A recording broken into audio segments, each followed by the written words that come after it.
மகாத்மா காந்தியின் போராட்டங்கள் சரிங்களா. இது அடிக்கடி எக்ஸாமில் கேட்டாங்க. இப்போ கூட சமீபத்தில் 2025 குரூப் 1 எக்ஸாமில் கூட கேட்டிருந்தாங்க. அதாவது கால வரிசைப்படுத்துக அப்படின்னு கேட்பாங்க சரிங்களா. ஃபஸ்ட்டு காந்தி வந்து இந்தியாவுக்கு வந்தோடனே என்ன பண்ணார், எந்த சத்தியாகிரகத்தில் ஈடுபட்டாருன்னு பார்த்தீங்கன்னா சம்ப்ரான் சத்தியாகிரகம் சரிங்களா. இந்த சம்ப்ரான் எங்கே இருக்குது, பீகாரில் உள்ள ஒரு மாவட்டம் தான் சம்ப்ரான் சரிங்களா. அதாவது இண்டிகோ பயிர் சொல்லுவாங்களா, அவுரி இலை, அதுக்கு எதிராக போராடுவார் காந்தி சரிங்களா. போராடி ஜெயிச்சிருவார். அது எப்போ நடக்கும்னா 1917 ஏப்ரல் 10 முதல் மே மாதம் வரைக்கும் நடக்கும். தெரிஞ்சுங்க, இயரும் தெரிஞ்சுங்க, ஏன்னா காலவரிசைப்படுத்துக்குன்னு சொல்கிறாங்க இல்லையா, அதனால். அடுத்தது பார்த்திங்கன்னா அகமதாபாத் ஆலை தொழிலாளர் போராட்டம் தான் ஈடுபடுவார். அது எப்போன்னு பார்த்திங்கன்னா 1918 பிப்ரவரி டு மார்ச் சரிங்களா, அகமதாபாத்தில். அடுத்து பாருங்கள், மூணாவதாக எதுன்னு பார்த்திங்கன்னா கேதா சத்தியாகிரகம். இது எங்கே இருக்குதுன்னு பார்த்திங்கன்னா குஜராத்தில். ஓகேவா.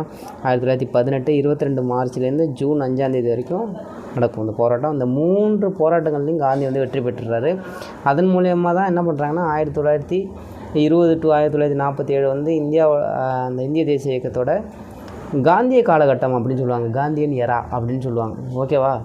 அடுத்த கிளாஸில் டீட்டெயிலாக சொல்கிறேங்க இதை பற்றி. ஓகேவா.